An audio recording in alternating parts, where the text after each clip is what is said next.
Praise the Lord, my beautiful blessed souls. Today is June 23rd, Tuesday. I'm trying to get these words out because come the weekend, it is my son's birthday this weekend. So my baby's turning 21. He's in school, but he's going to be coming home soon. So I got to get some stuff out so we can do a little. So today is June 23rd. We're in 1 Samuel chapter 3 now. A lot of in-depth stuff going on if you've been following. And this one says exercise. And it's exercise what? Our faith, right? So it says, how can I strengthen my faith? Like a muscle, faith gets stronger as you exercise it. When you rely on God during hard times, this is how. And see Him come through for you. Meaning you gotta wait. Yeah. Your faith grows stronger for your next trial and or test. This is how this goes. Spend time in the gym of God's Word, building your muscles of faith and toning up on His promises and faithful character. So now it says in Psalms 119, 48 through 54, I honor and love your commands. I meditate on your principles. Your principles have been the music of my life throughout the years of my pilgrimage. Romans 10:17 says, faith comes from listening to this message of good news. The good news about Christ. Genesis 12:1 through 4. The Lord told Abram, leave your country. So Abram departed as the Lord has instructed him to, as he left his family. 1 Peter 1 through 7. If your faith remains strong after being tried by fiery trials, it will bring you much praise and glory and honor on the day when Jesus Christ is revealed to the whole world. And that's 1 Peter. So now we're going to look and see how this ties into the word today, because it does. We've been looking at confidence, faith, strengthening faith, exercising faith. So now here we are. And we're going to look at this because there's a lot going on, and we're going to see how having faith and the difference when things are not looking as good. And this is how we have to trust God even in those times. People say, oh, you've been through this, you've been through that. How do you remain? It is having faith. Come on. This is what it is all about, because if you don't, then yeah.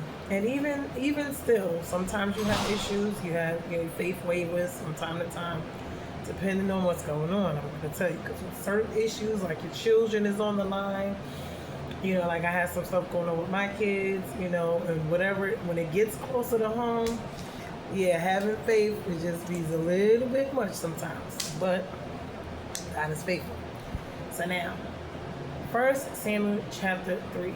Now, the boy Samuel was ministering to the Lord in the presence of Eli, and the word of the Lord was rare in those days. There was no frequent vision. Now, this was something that caught me by surprise, and we have to get into it.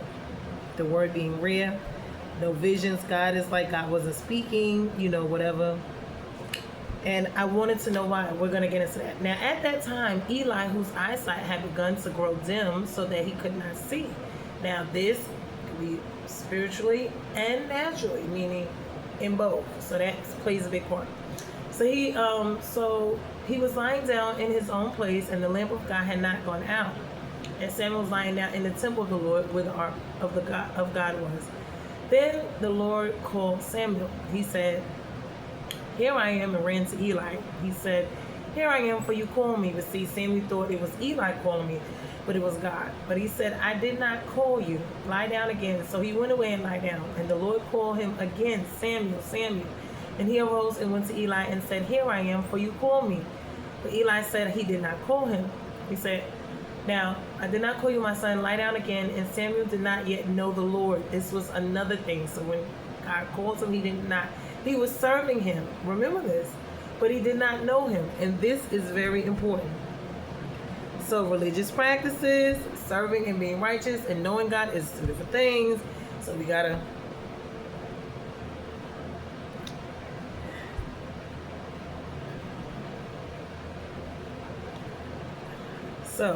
to be careful of not knowing God, thinking we know God because we're practicing, but not actually knowing Him. And this is what this is about. So now, what happened was, So then Eli, he perceived it. Because he said, here I am, you call me. Eli perceived that the Lord was calling the boy. So he said to him, Samuel, go lie down. And if he calls you again, you shall say, speak, Lord, for your servant hears. So Samuel went and lay down in his place where he was. Remember, he was a little boy at the time. But God's calling him, doesn't matter how old. So, and the Lord came and stood, calling as other times, Samuel, Samuel. And Samuel said, speak, Lord, for your servant hears. Then the Lord said to Samuel, behold, I am about to do a thing in Israel, at which 2 ears of everyone hears it will tingle. On that day I will fulfill against Eli all that I have spoken concerning his house, from beginning to end. So this is where God is about to start doing the curses upon releasing them upon Eli and his family. And I declare to him that I am about to punish his house forever. This is what this is. This is judgment. For the iniquity that he knew. Remember, we discussed sin, iniquity, trespass, transgressions, and past. Because his sons were blaspheming God, which, remember, this is one of the things they said are not, you do not get forgiven of. And he did not restrain them. Therefore I swear to the house of Eli that iniquity of Eli's house shall not be atoned for by sacrifice and or offering forever. So this is a done deal. Samuel lay until morning. Then he opened the doors of the house of the Lord, and Samuel was afraid to tell the vision to Eli. That was something. But Eli called Samuel and said, Samuel, my son. And he said, here I am. And Eli said, what was it that he told you? Do not hide it from me. May God do so to you, and more also, if you hide anything from me, all that he told you. So Samuel sees a lot of times you don't want to tell people what you got to. So Samuel told him everything and hid nothing from him. And he said, it is the Lord. Let him do what seems good to him. That kind of struck me. I was like, why would he just be so nonchalant? But his attitude has been that way. Now, of course, he can't change the Lord's mind, but he could have repented. He could have said something. I don't know. Maybe he already knew because God had already told him. So, but he didn't care. This was something. We're going to get into that too. And Samuel grew, and the Lord was with him, and let none of his words fall to the ground. And all of Israel from Dan to Beersheba knew that Samuel was established as the prophet of the Lord. And the Lord appeared again to Shiloh, for the Lord revealed himself to Samuel at Shiloh by the word of the Lord. So now we're going to get into it. So he's called, he's a prophet, he's going to be a priest, he's going to anoint David. There's a lot going to be going on. He's not yet there, but this is the beginning of him. And it is the ending, the killing off, or the dying off of Eli and his. So this is how God works. Now, this chapter tells the story of Samuel's first experience as a prophet of the Lord. He's still just a boy. Samuel continued to carry out his duties in service of the Lord in the care and leadership of Eli, the priest of the tabernacle at Shiloh. So he still was going to carry out his duties and still able to teach and train Samuel, because he still knew, the ways. So now, Eli the priest had grown very old, and his eyesight was failing. One night he was lying in the bed, and of course from the temple, young Samuel was sleeping in the temple, not far from the Ark of the Covenant behind the veil, where God had allowed his presence to rest on earth. So suddenly Samuel hears, of course he calls his name, he runs, he does this 3 times, and, Eli lets him know that it's, answer the Lord. So the teller of the story poses to remind his readers that Samuel did not yet know the Lord personally. So he had not received any messages from God before this time. But he was servicing him, see? He was already in the temple. So that's why the boy didn't understand who was calling him. This is very important. Because although we are doing religious practices, does not mean that we're hearing from God, or we know God, or we have, because we think that the righteous or the church, all of this, that does not mean so. So please pay attention to that. You can be servicing the Lord all you want to for 30, 40, 50 years and never hear his voice, never really know him. Or it's just that you weren't paying attention. Maybe he was speaking to you, or you just don't know it. So this is what this is about. Now, so what happens was, we see what happened the 3rd time, and God speaks, and he says, who you hear. So he lets him know the message. It was not an easy one. God tells Samuel what he's about to do. This is a shock to people using the expression. Remember, he's a young child. evoking ringing of the ears and all of this. Why? Because a lot of people probably wouldn't even believe him because he's so young and wouldn't even think that God would call him, and all of this controversy and all of this stuff. Do you see how this can be an issue? Hey, so, and then over Eli. So it's like, people would be like, oh, he didn't say that, or God didn't speak to him, hello. And he was saying all these things, but then in all actuality, that wouldn't even be the case. So we got to be careful of that. Saying who God called, who he ain't, who he's with, who he's not, we don't know. So Eli's son, he's let him know Eli's son blasphemed God by abusing their power as priests to unlawfully take the part. Oh, I'm doing something right now. I can't really talk to you. Of themselves, Eli is guilty of not restraining them, either as their father, as the high priest, and as the Lord will punish. Because remember, he was told to do this already, and he didn't. So that was a problem. So he lets them know that the Lord is going to punish Eli's house. This is not just right now; it's forever. So this is a lot. Now the Lord swears to never allow the sins of Eli and his sons to be atoned for by sacrifice or offering forever. That means there's no going back from this. So Samuel, imagine Samuel having to get up and tell him this. All of that, I'm quite sure. The voice of a prophet is not an easy one. So we want these positions, we want these titles, we want to be able to do these things, but there comes a lot of good and the other side, which is the bittersweet. Because if it's what God tells us, then we still have to, whether it's a good situation or bad. If God says he's going to do judgment, he's going to do it. So that's just what it is. So we're just having to tell someone this. I mean, he already knew, but So now he lets them know, and he continues to serve, and I guess we're going to see what happens. So now we're going to go further into this because I wanted to look up some stuff, wanted to find out exactly, it's just a lot of stuff that was going on with this that I was just like, okay. I needed a little bit more clarity on it. Oh yeah, I can't, I'm doing something. I can't talk to you right now. Yeah, I can't talk to you right now. Come back later and I'll talk to you later. Yeah, not right now. Okay.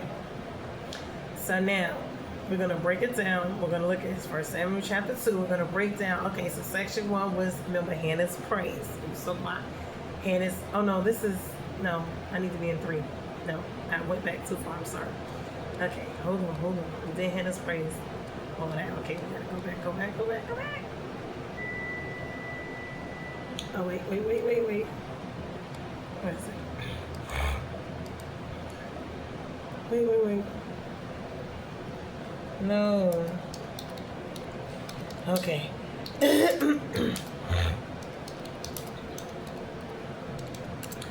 Okay.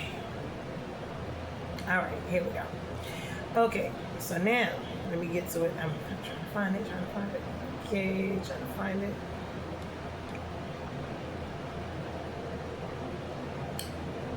No. Hold on.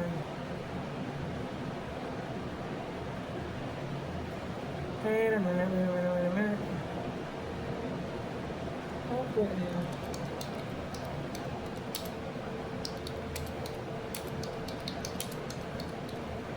Hold on. Okay, it's giving me, it's loading. I'm sorry. Give me 1 second. Why is it doing this?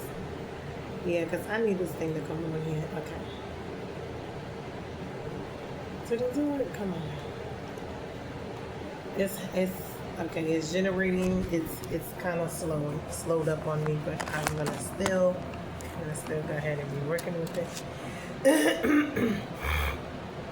Now, wait a minute. Where was the other thing at? Hold on. Okay. So now, in this chapter, we see a couple things going on. One, we see, okay, 1 second, it's pop-ups.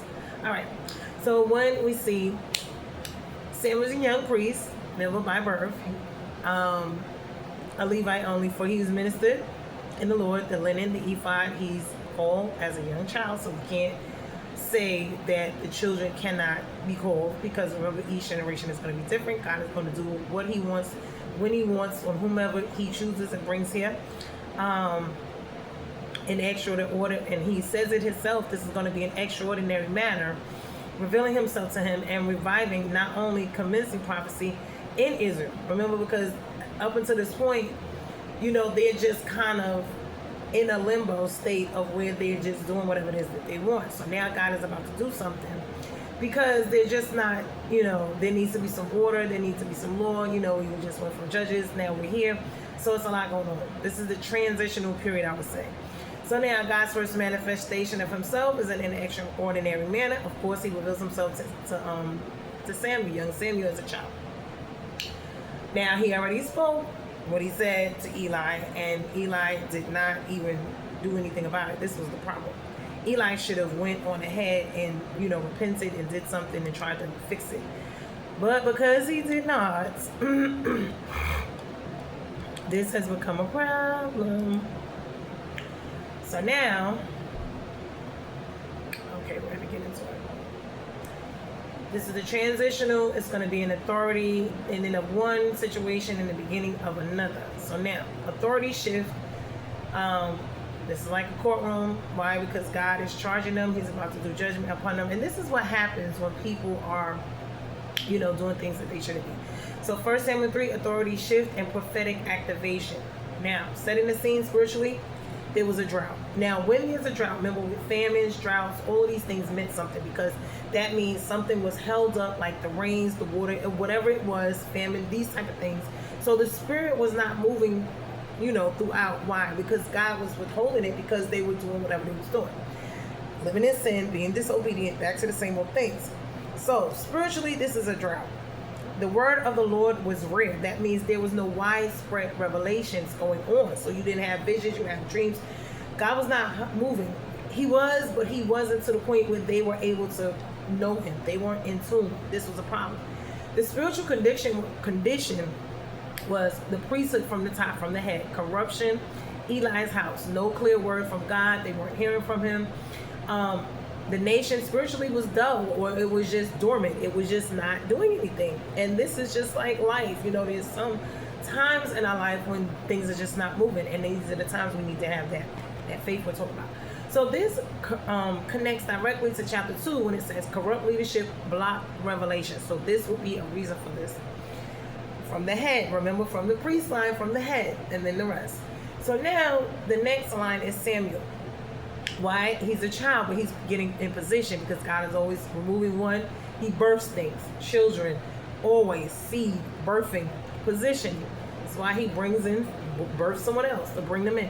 1 Samuel 3:1, Samuel ministered before the Lord under Eli. So remember, he's a child, but he's about to be taking Eli's place. So now he is young, he is positioned in God's presence. He's not yet recognizing God's voice. Why? Because he's not quite there yet. The flow is Hannah. She was prophetically with this, in the last chapter, the song that she wrote, which was also prophetic. So it went from Hannah to now Samuel, and now the prophetic authority. Now it's about to happen. So he's going to be the replacement line forming with Eli. Eli's line collapses. So God already has the rim of the bush. Whatever he's destroying, he's going to bring up something else that's better. Why? Because it's time for that to end and it's time for the move on. God calls Samuel. The call repeated. 1 Samuel 3:4-6. Samuel, he runs. He calls him first 2 times. He didn't hear, and then respond and no. And then the 3rd time is when he responded. Why? Because Eli told him. The pattern, God calls.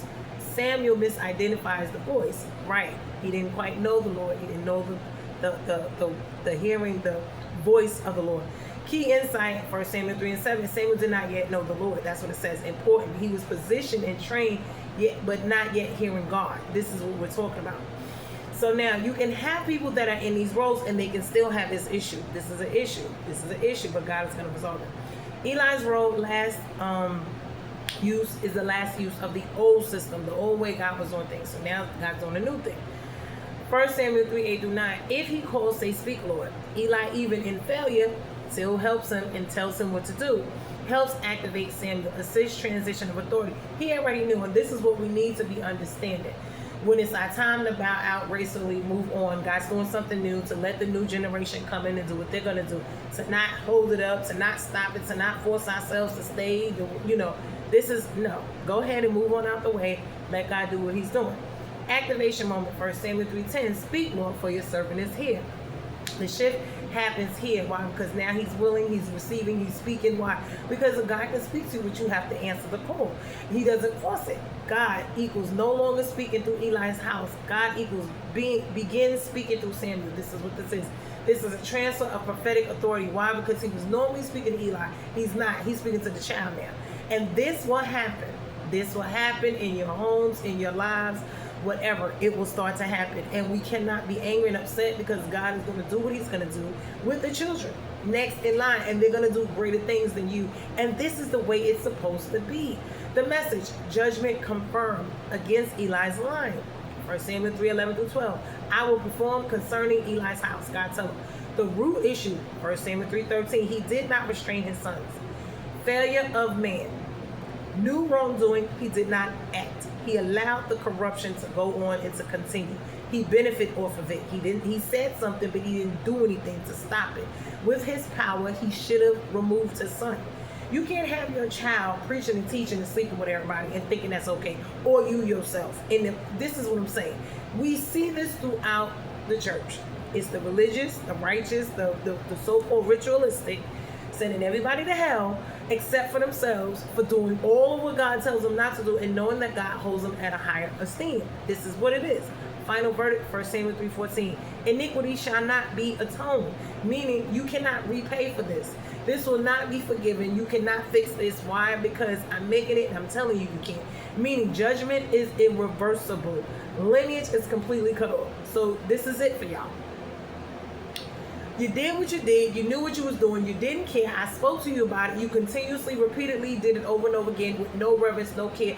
And this was a problem. We're going to get into that a little further down the line. Blasphemous.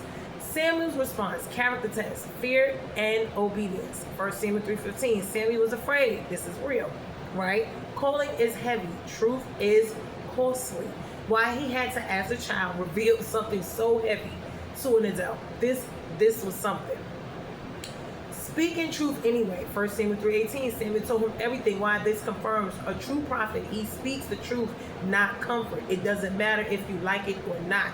If this is what it is, you can't muzzle who God put there to tell you these things. You may not like it, but it is what it is. So, Eli's response, 1 Samuel 3:18. It is the Lord. He accepts the judgment, but too late to change the outcome. And that's the sad part about it, because he should have did it when God said it the first time. Full transfer of authority, Samuel grows. 1 Samuel 3:19. The Lord was with him. Let none of his words fall. When the Lord is with you, ain't nobody can be against you, baby. That's all I'm going to tell you. They cannot like it, not like what you said, not like what you're doing. They cannot like it. But if it's God's will and that's what he put you here to do and you doing it, can't no devil in hell put a stop to it. Marks. Here we go. This is a marks. One, he was accurate. Then he had authority and he was backed by God. So there's no other way. That's it. National recognition. 1 Samuel 3:20. All Israel knew Samuel. He was established as a prophet. Why? God established him. Not man, not the Bible school, not all. No, God established him. Okay? Difference. So God speaks again. 1 Samuel 3:21. The Lord revealed himself by his word. Final lineage, the shift. Eli's line, Ithamar, corrupted, judged, and ending. Samuel's line, prophet line, activated, leads nation, prepares kingship transition. Core themes and breakdowns. Silence before the shift. When leadership is corrupt, God goes quiet. So he stops speaking, stop moving. Because they're muzzling. The Holy Spirit is being, well, the Holy Spirit wasn't there yet, but. Now, this is a time for learning God's voice. Position alone is not enough. We must learn recognition. And this, we're going to look into that because it's going to take practice at that. Failure of fathers and leaders. This is what we're talking about. This is what we've been talking about. Yes, this is why we had to get it out first. I had to talk about it because it's from the head on down. 1 Samuel 3:13. It is, he didn't restrain his house. Same pattern as Eli, and he got judgment.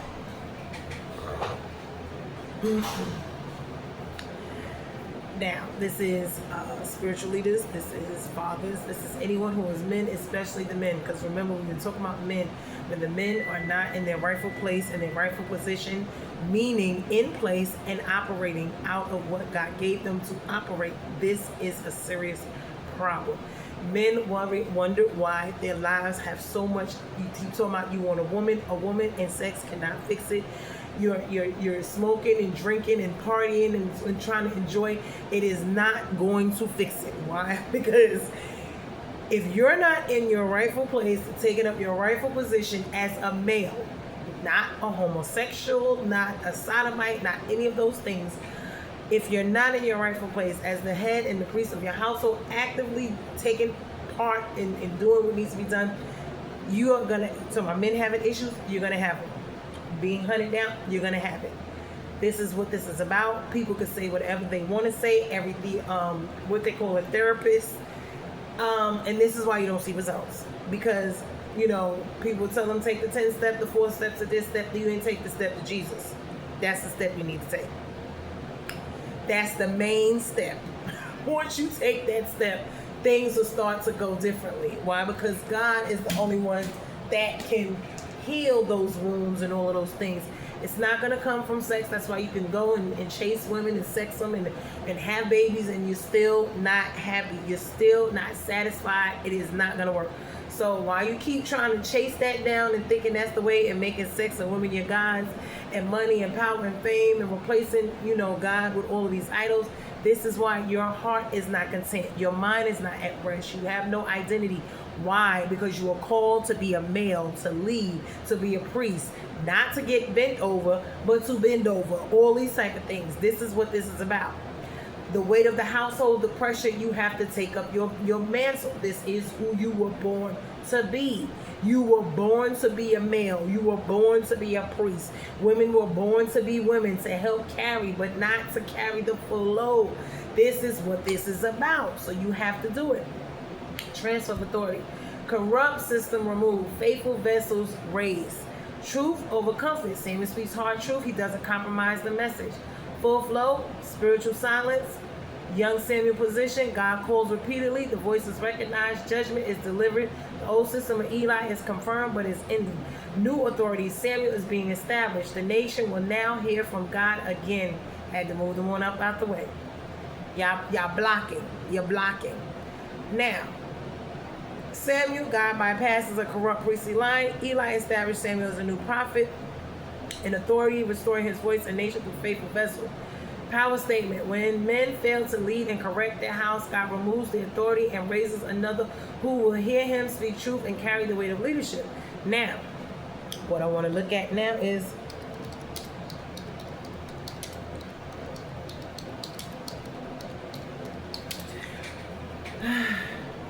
hold on.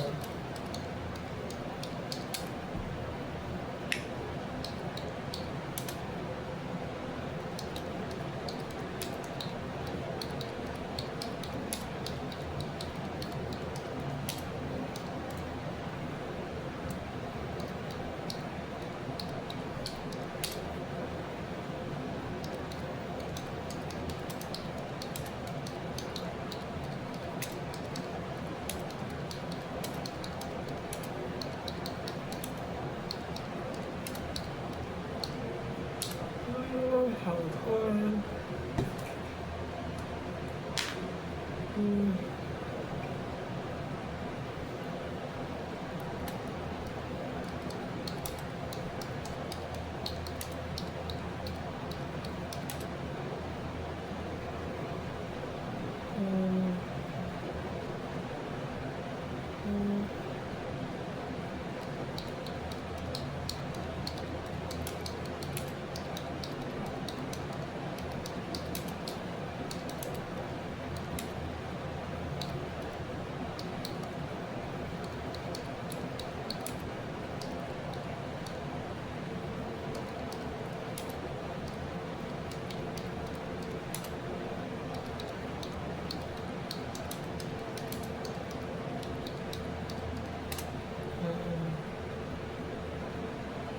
Oh, hold on. Hey, I have a couple questions I'm about to ask because I want to know is a couple things.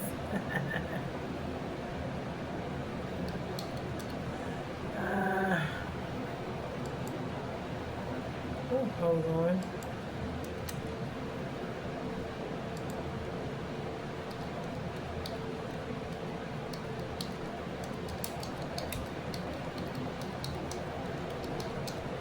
Okay, we're gonna look at it, and then I got some more questions to ask because I wanted to know a lot, and this packs a lot.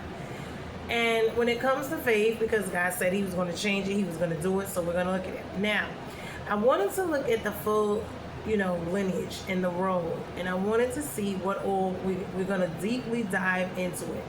We want to look at all of the people, their roles, what their meaning. Prophet being raised, that's Samuel, meaning he was heard by God. The role was replacement in authority, the voice of God to the nation. Mentally, he was learning discernment. This is what this is all about. Initially, he was confused, but eventually he will grow into clarity. This is what we need to understand.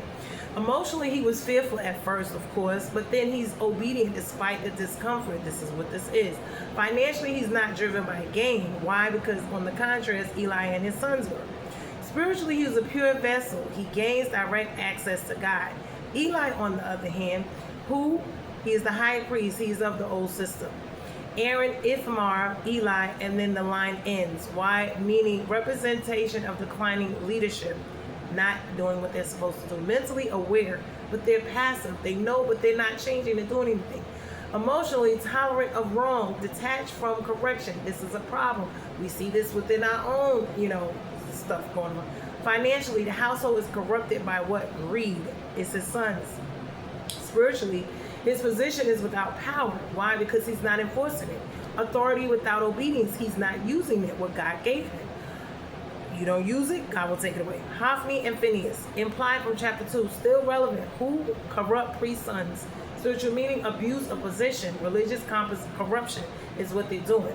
They took advantage of the offerings. They manipulated the people. They corrupted worship. This is why. Places where, meaning the tabernacle in Shiloh, Samuel lay in the house of the Lord, meaning a place of God's presence, but now spiritually dim. So that's a problem. You see why. Symbol is the right place, wrong leadership, and no revelation. They're not hearing from God. So mentally is confusion, meaning lack of clear word. Remember, he couldn't see. That is a mental, and that is not only that's not only a physical thing, it's a spiritual thing. Confusion, lack of clear word. Emotionally, spiritual dryness. Yes, that was the famine situation, the drought, spiritual famine. Financially, offerings misused in previous chapters. So this is what it is, abused, they're stealing. Spiritual is the presence is still there, but the leadership is blocking the access. Exactly. So God wants to do things, but he cannot. Why? He's not going to move with them there. Why? Because they're doing what they're not supposed to do. Key things, objects and symbols. The lamp of God. The lamp had not yet gone out. So the light is still there, but it's not completely gone. So God's going to do what he do. God's still present, but he's dimming. Meaning not fully gone, but he's fading. Sleep and night. Samuel sleeps. Eli is lying down. Darkness is setting in, meaning spiritual dullness, meaning unaware. Transition time. Why? Because when there's darkness, you can't see, you can't hear. This is what this is about. You need light. So now God is going to shine the light. The call, Samuel, meaning God is initiating restoration. Personal calling before public authority. Remember, he's going to still have to go through some process. He's still young. He still has to learn. So we're going to see that. Remember, this is transition, the beginning of it. Core event of what happens, the flow. Silence in the nation. God calls Samuel. Samuel misidentifies the voice. Why? Because he has to learn. Eli instructs him. Samuel responds properly. God speaks. He speaks judgment. Authority shifts. Now, why is the root cause? Failure of men in leadership. 1 Samuel 3:13. He did not restrain them. He knew the wrong, he did nothing, he benefited, and he allowed the corruption to continue on. That's one of the main reasons. The result was God stopped speaking through him. So he was doing all of this stuff inside the house of the Lord, but God was not speaking to him. Okay? This is what we see. Oh, we're going to get into it. How system mechanics. This is what this is. How God changes systems. One, corruption was tolerated. Silence increases. New vessels prepared quietly. This is how God does. The call happens privately and authority transferred publicly. Now, family system analysis. Eli's house was a broken family, destruction. The father present, but he was passive. Sons out of control, not doing anything about it. Like I said, a man in the home and being passive is still no good. You got to be there and doing your duty, whether it's in your job, whether it's in, wherever you are, whatever you're doing, your family, your friends, your job, your career, your business, whatever it is. You have to be doing your job. No discipline, no correction, no legacy. The line will be destroyed. Why? God is not going to allow it. You're here for a reason. You have an assignment. You have a purpose. Get busy doing what God has called you and brought you here to do. If not, he'll get you up out of here and move somebody else. Hannah's line is functional. She's sacrificial mother. She dedicated child to God.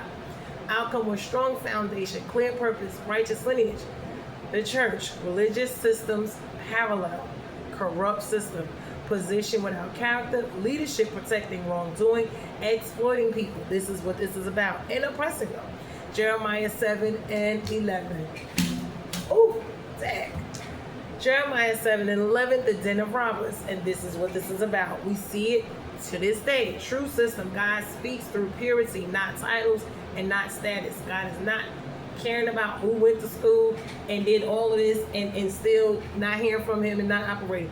You can go to theology school. You can have all the bachelor's degrees. You can have every title from bishop to this to that in the world. God is not speaking to you. He's not moving through you if you are being corrupt. Let's just talk about it. We're going to talk about it. Now, old system, control, access. New system is direct revelation. Now, when we look at government, because authority is a parallel, we can look at it. Fair leadership there as well. Why we see it still to this day. What still goes on? Isaiah 10:1, unjust decrees. Authority is misused and no accountability. We see that even still to this day.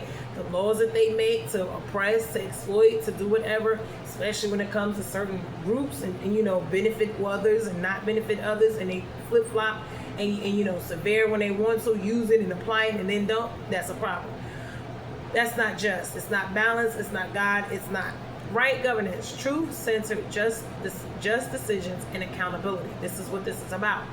Now, culture and society parallel. Culture in decline. This is what this is. Judges 21:25. Everyone does what is right in their own eyes. Remember, just because it's right in your eyes doesn't mean it's right in God's eyes. The result is confusion. No truth standard. Remember, everybody got their own truth. Remember, weak leadership. Instead of there's a truth and then there's a lie. See, people don't get that part. Restored culture. Truth is restored, meaning the real truth. Not the your truth, my truth. Everybody got a truth and nobody tells a lie. You see how that go? Truth restored, voice of God active, order returns. Now, mentally, emotionally, physically, financially, and spiritually, you want to look at it mentally. Then Samuel is learning clarity, but Eli knowing, but he was passive. So Samuel's doing better because at least he's trying. Eli know, but he ain't even being bothered. Now, when it comes to confusion versus clarity of truth, this is what this says. Emotionally, then, fear to speak truth, comfort in ignoring wrong. Now we see the same patterns. Avoid truth, temporary peace, speak truth, and grow.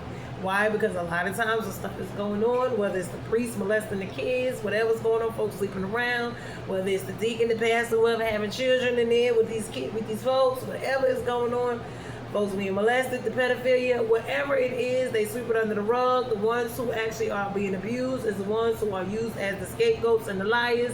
They become more of a victim, and the ones who's doing it get swept under the rug. They still remain in power in the pulpit, nothing gets done. This is a problem. God sees this as a problem. We need to stop this. As you can see, he will replace, and judgment is coming. Don't think he's going to continue on. You're going to continue to tell people about it, and then after a while, if you're not doing it, you're being passive, guess what? Judgment. Physical, presence in temple, meaning activity with purpose. But today, being present isn't enough. It means you must act correctly, and a lot of this is what this is all about. Financially, corruption is tied to the misuse of the offerings, tithes and the offerings. Today, exploitation often tied to money and power. This is what continues on. What is going on? Where is the money being dispersed when it comes to the ones who are supposed to be getting it? They're taking it from the needy and the poor. using it for themselves and not reaching the people that needs to be reached. This is a problem. This is lies. This is exploitation. This is oppression. God is not happy with any of this. Why? Because all of it coming into the storehouse, where is the disbursement of it? Where is it going to help the communities where it needs to be helped at? When are they going to do what needs to be done with it besides line themselves and their pockets up? This is a problem. Spiritual poor. God speaks where there is obedience. God will draw where there is corruption. This is the issue. This is the problem. Times rolled past Israel. The priesthood failed. God raised the prophet. Raise up the prophet, present and now, same patterns. Weak leadership, moral confusion, and God seeking vessels. This is what this is about. Future. 2 Timothy 3:13. Worse and worse. It gets worse and worse. Unless it is corrected, it continues on. More silence, more confusion, more broken systems. But God will still raise voices. Why? Because he's going to do that. He's going to continue to sound the alarm. And if they don't listen, judgment is going to be for them. So they can continue doing what they're doing. And eventually God is going to what? Bankrupt, corrupt, destroy, judgment. And it's not just a financial thing, as we can see. Bloodlines was cut off. They were actually, killed off. They're lying. This curse. I mean, look at what happened. Similarities then versus now. Corrupt leaders, passive men, exploitation in systems, oppression, truth suppressed, God raising new voices. The difference between then and now, centralized systems, meaning temple folks. Focus now is decentralized. Homes, churches, institutions, and culture. This is where it's at. Corruption is more widespread now. It's more accepted. Why? Because if you're trying to do the right thing, it's a problem. As long as you're with everyone, the masses doing the wrong thing, you accept it. This is what this is about. Complete flow. And the sad part is folks will go along and get along, and they will continue to do it, whether they benefit or usually because they benefit. But then when it's time to pay the piper, they don't want to be involved in. This is a problem. This is an issue. Now, complete flow, full system view. We're going to look at it. It starts at the top. The head, the leaders. Corrupt leadership. Eli. This is everywhere. Silence of God. Confusion in systems. New vessel is prepared. Samuel. Private calling. Truth delivered. Old system judged. New authority is established, and the voice of God is restored. Final declaration, 1 Samuel 3, reveals that when leadership becomes passive and corrupt, God does not adjust to the system. He replaces it. We got to adjust to his system, not the other way around. He goes past position, past titles, raises a new voice that will hear him speak truth and reset the order, even if that truth brings judgment to what came before. Oh, even as babes, they want to sit down in silence. You say you ain't got no sense. You don't know nothing. You ain't went to school for nothing. You ain't did this. You ain't did that. And as you can see, that is not always the case. So now, want to know spiritual recognition sensitivity. We want to see how we can do this, because my thing was, okay, want to get into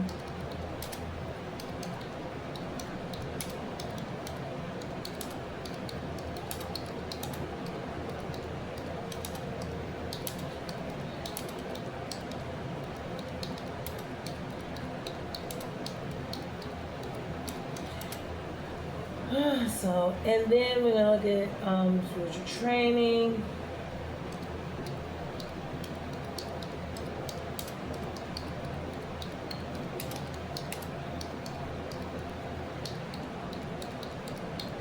Meaning knowing God's voice.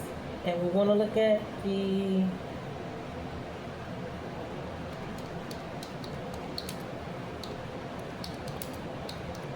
goes on. And we want to know, of course,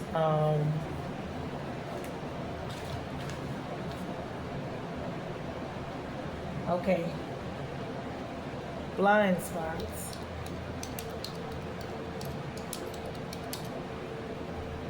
Five senses.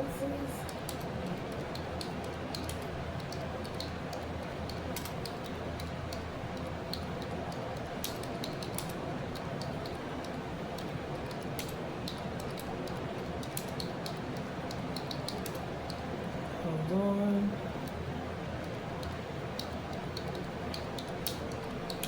I wanted to know a few more things, and oh yeah, blaspheming. I want to know what blaspheming is exactly. Blaspheming is exactly, so I'm gonna look that up.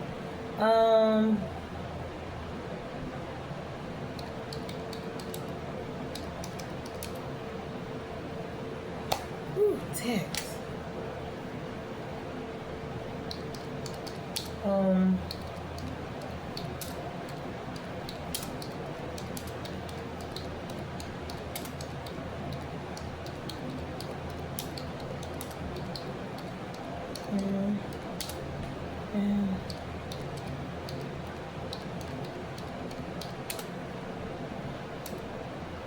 Okay, so I had a couple more things that I had wrote down that I wanted to know. Cause honey, I'm nosy.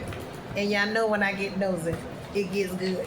I'm like, Lord, why this, why that, why that? So then I'm like, oh, okay, gotta look it up, gotta ask the right questions. You wanna know the answer. So here we go. So now,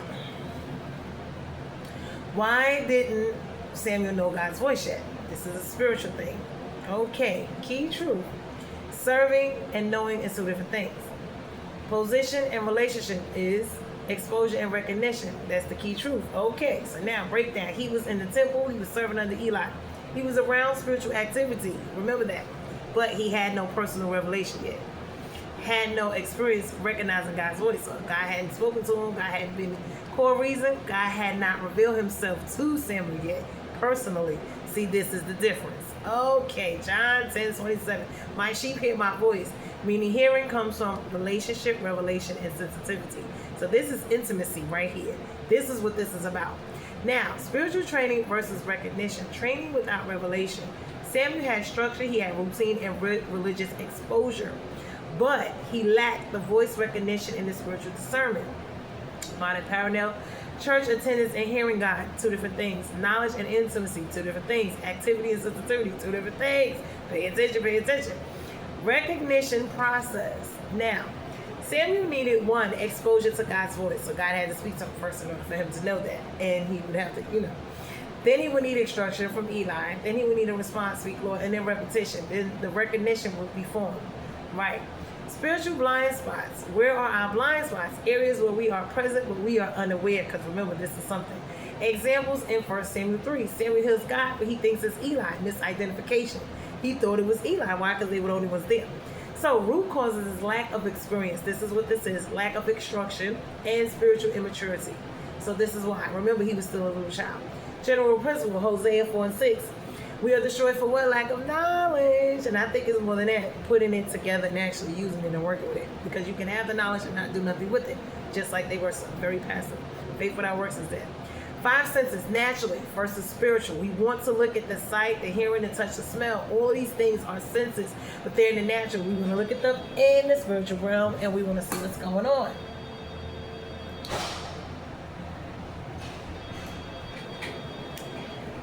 Okay, so the spiritual parallel. Spiritual sight is Ephesians 1:18. That's seeing truth and vision. Now this, remember, is the spiritual, because you could be blind, naturally, or not seeing well. But then you could be spiritually, you could be heightened. So it just depends. But sometimes they're both neck and neck. Spiritual hearing, Romans 10:17, hearing God's voice. You can hear or not hear in the spirit and in the natural. You can have hearing, meaning your ears hear, but they don't hear God. So that's spiritual touch, sensitivity to presence, discernment. You can also you can touch things, or you can be feeling things with discernment, like being touched. Spiritual taste, Psalms 34:8. Experiencing God personally is what you want to do. Spiritually tasting him, seeing him, knowing.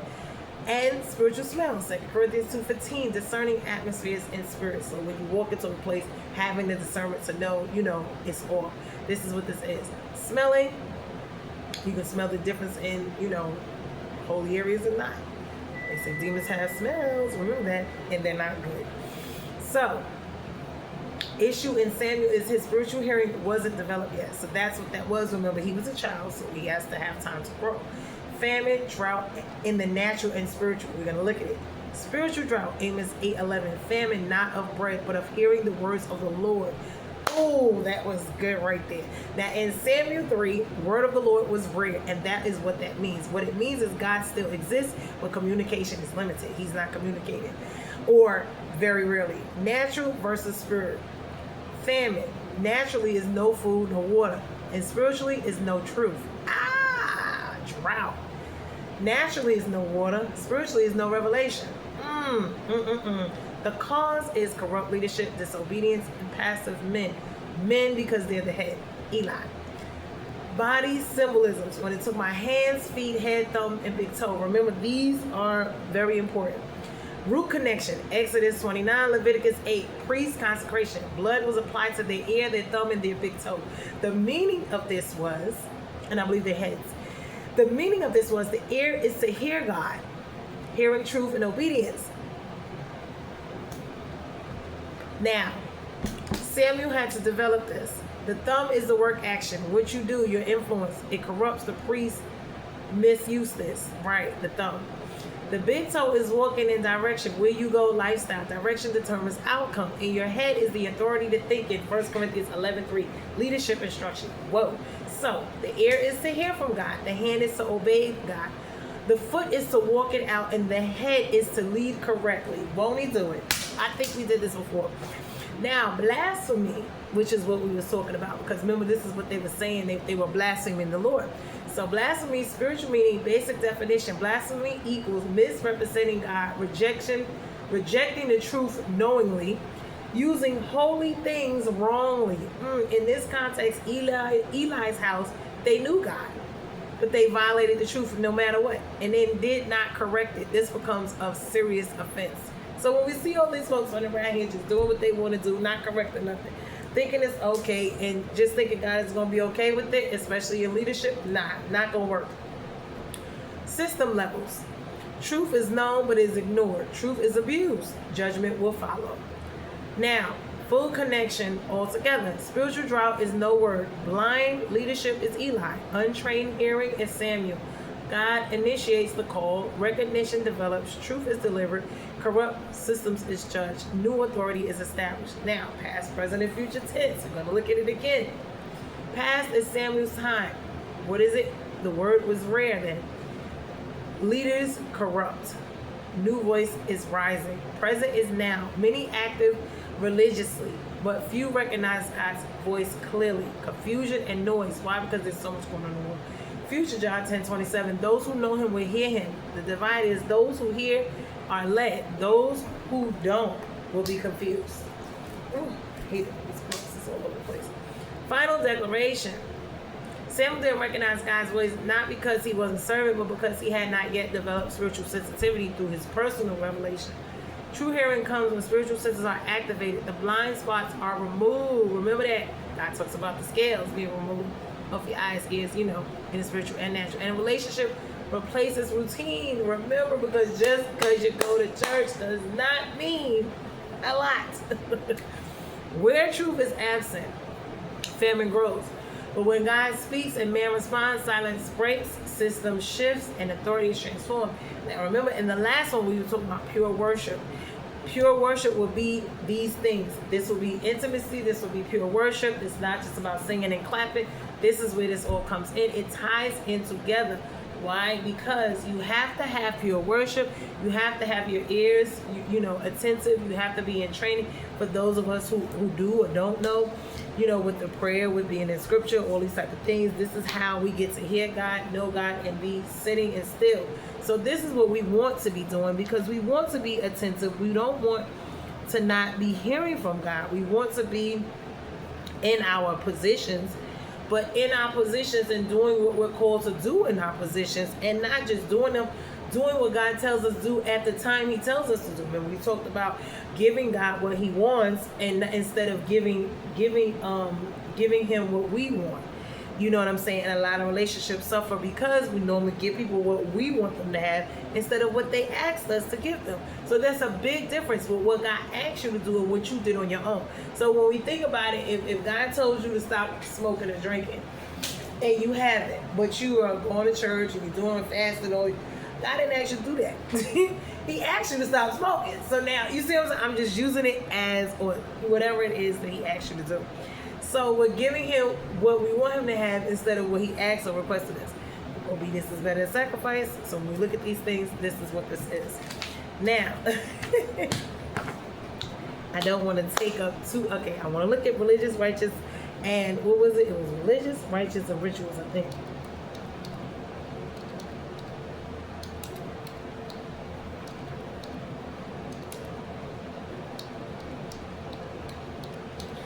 because we want to see the difference. So, religion versus relationship. This is what it is. So, rituals and rites, meaning routines, versus revelation and reality. Now, what are rituals and rites?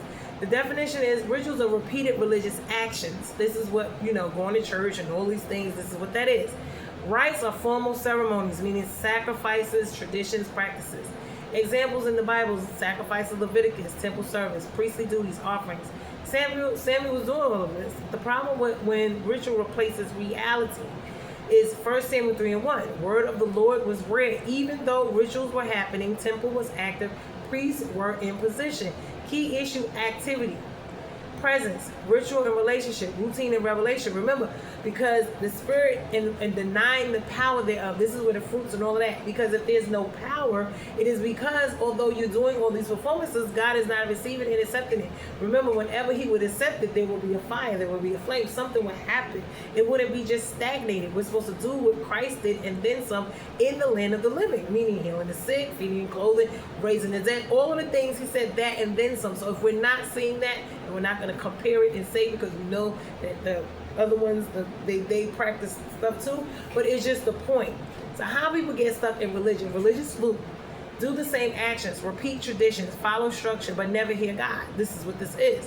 Jesus called this out in Matthew 15:8. These people honor me with their lips, but their heart is far from me. Meaning outwardly it looks spiritual, but inwardly they're disconnected.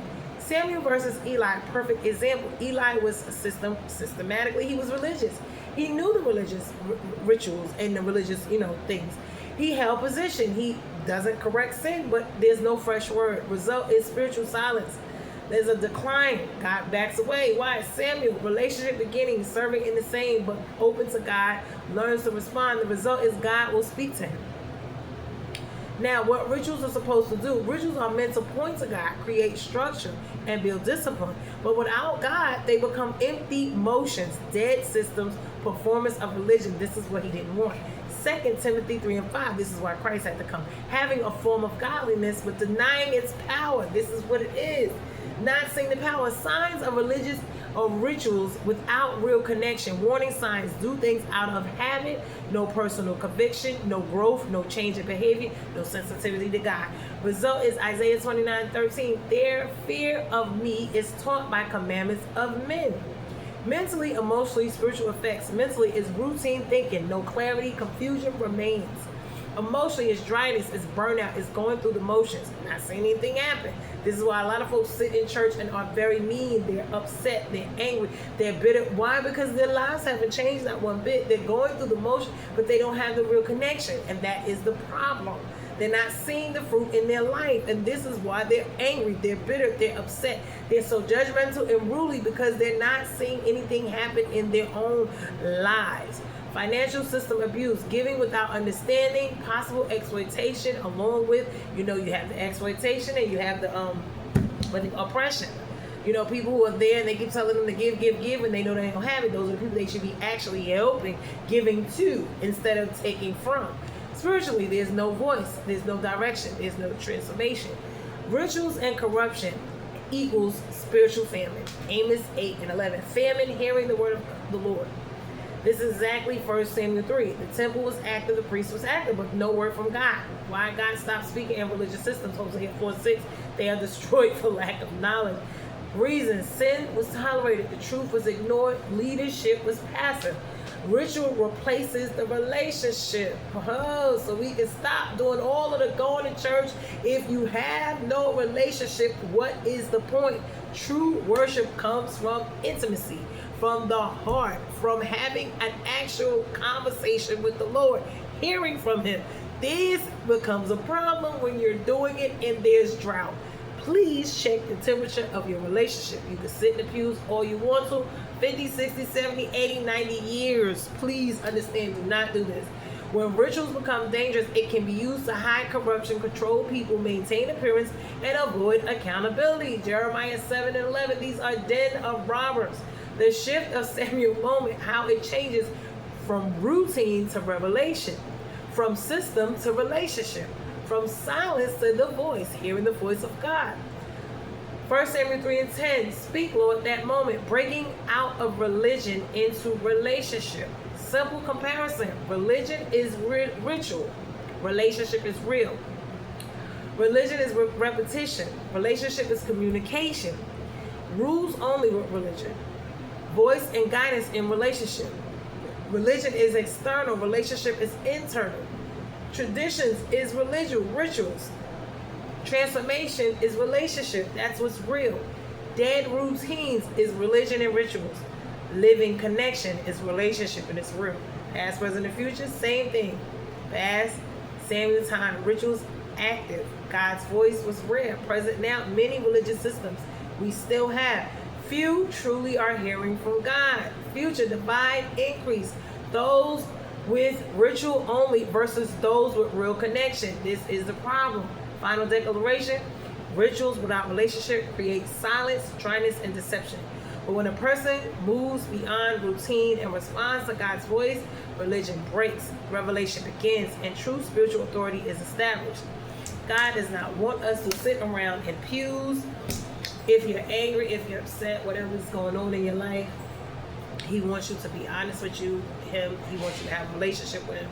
He does not want you to hide behind all of this stuff. This is the best way I could tell you.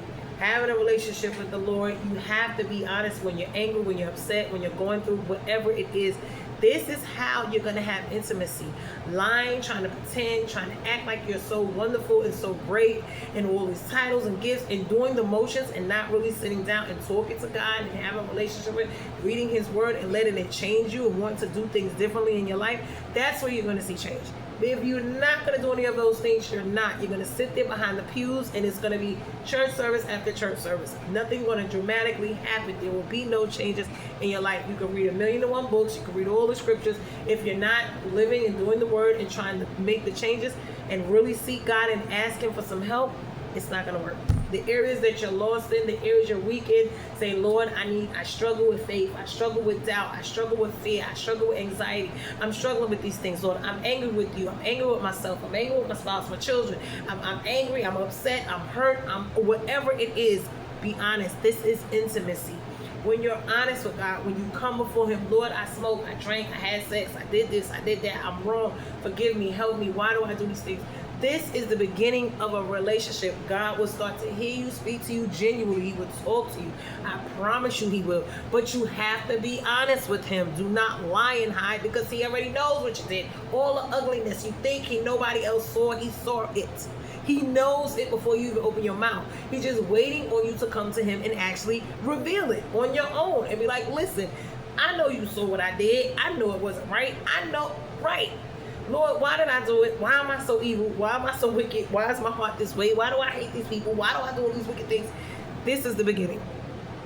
This is the start of something new. This is the start of God going to talk to you. He's going to correct you. He's going to love you in spite of you. He's going to. But He's going to set parameters, going to let you know what you need to do moving forward and all of this other stuff. But this is what this is. And you have to move and you have to do it the way He tells you. And this is what it is. And it's not going to be overnight. A lot of times it's not. Sometimes, some people it is. Some people it's not. It takes time. And this is what it is. And you have to walk with Him day by day, daily, and step. And He's going to do it. Ask Him to clean you up, your heart, your mind, your spirit. Ask Him to balance out your life, to help you, to see you, the real you, the good, the bad, the ugly, to help you, to love you, because He will love you. He will help you when no one else will. No one else is going to love you the way He is, in spite of all your flaws. You can wake up with your breath smelling terrible, your hair looking terrible. Whatever it is you have, you ain't got no job, you ain't got no money, you so terrible, you done committed murder, you done did all these wicked things. God is the only one who will love you in spite of you. If you're looking for people to do that, please understand that it's not going to happen. People will love you to a certain extent, and after that, they will toss you to the side. The moment something go wrong in your life, they will walk away with you, walk away from you so fast, it will make your head spin. Please understand this. So when you are putting your trust in these people, places, and things, you are going to have some heartbreak and heartache. Why? Because you're going to see every time you turn around, no one can be complete. If they can't be completely faithful to God, do what He said, what makes you think when He the one died for us on the cross and all that Jesus came and said, God's been chasing us all our lives and we still do, what makes you think that these people, places, things gonna love you so much, lay down their life for you, do all. It's not happening. Woo, they gonna cross oceans, mountains, and seas for you, baby. They may do certain things, but everything they not gonna do, you moms are just chalk it up to the game. Only one gonna do that is the Lord. So this will be your best bet. Go and deal with the Lord, and everything else He will work it out. First, He has to love you and work with you and get all the evil wickedness out of you and see your faults and know your stuff and work on you with things daily. This is what you got to do. It's a process. He will take all His wickedness out of you. Why? Because He ain't going to give you nobody else, and you still wicked and you still evil to be with, to destroy them in their lives. This is what hey, come on now. You know, you're supposed to be a blessing to somebody, not a burden. So this is what the process looks like. It's all about the process, baby. I'm going through mine. That's why I'm not even thinking about it. I'm not even looking for it. I'm not certain things. I'm just like, Lord, just work on me. Because I know I was mean, angry, bitter, rude, this, that, ready to fight, honey, terrible. Just terrible. Drinking, smoking, partying, didn't care. Just cussing and fussing and acting a stone cold fool. God has won me a total, a long way. I may not be where I want to be, but I ain't where I used to be. Transition. So this is what we is. It doesn't happen overnight. If you're angry with God, if you're angry with yourself, if you're angry with everybody, you got to ask God to help you with this. If you're bitter, if you have issues with trust, faith, doubt, anxiety, whatever it is going on, He is the one you need to tell. So He's the only one who really can help you. He's the only one know your beginning, your middle, your end. He's the only one that can help you. And going to psychics and all these other people that's not helping, that's going to make things worse in your life, and doing witchcraft and sorcery and all of that, and wanting to see people lives destroyed and wanting to have what they have and tear them up and wanting to destroy them because you want it is not good neither. So you need to just toss that on to the side. So like I said, taking your rightful place. Whatever you've done, God will forgive you. He will put it in the past. But you have to repent, meaning ask forgiveness and really mean it, and change and start walking with Him instead of against Him. So that way He will work with you with your life instead of against you. Because when His hand is against you, your life ain't going to work. It don't matter what you do. It's like it's certain things He will allow, and that's the grace period. A lot of things, He allow you to strive, give you a grace period to see what life is. But eventually it's going to come a time when the grace will no longer abound. Because then He'll be like, okay, well, I see you ain't trying to change. You don't care nothing about me. You don't want a relationship with me. You won't be bothered. But you want all the blessings of me, but you don't want me. Okay, so now what we going to do is I'm going to let you go ahead and I'm going to let you serve your Savior, Satan. Let him bless you. And I'm going to be over here with my people and I'm going to do for them. And this is what He going to do. Separate the shade from the wheat and all of that. And that's how they go. So I hope that this was a blessing. Remember, faith, faith, faith, because this is what we're talking about. This is how you stay. You exercise your faith by remaining even in the times of drought, even when things are looking terrible, even when nothing good is going on in your life, even when people are doing the most terriblest, worstest things to you in your life, and you hold on to God and you wait on Him regardless, and you don't turn on people and treat them how they treat you. This is what it is. So you wait on Him to tell you what to do, where to go, how to move. You still have try to muster up a little bit of love and faith you got, even the size of a mustard seed, because I'm going to tell you, it ain't easy. It ain't easy, but it's worth it. Because I'm telling you, when folks get to doing stuff, honey, your heart be tore up, your mind, your physical, your finance, especially if folks doing witchcraft and sorcery, they tearing up your life, they making sure you don't have nothing, honey. I done been through it. When I tell you, family just don't want to see me with nothing, want to make sure I ain't got nothing, witchcraft, sorcery, all kind of stuff to me, to my children. And when you think, people say you're crazy, no. When you think about a lot of things going in your life that make absolutely no sense whatsoever, I could give many accounts. And every time you try to be in life, it gets tore up. That means it is more than one person. Folks is doing things. And you just going through it. Like, out of the blue, all this stuff, calamity is coming upon your life, or it has been in your life from the time you were born. Folks was just looking into your life and getting psychic readings and doing this to stop you, to not let you have nothing, to make sure, and it be your own people, your own family, your own siblings, your own people in your life that's doing it, because it's the closest people to you. Those are the ones who have your information, who can do, and you would think that it wouldn't, those are the ones.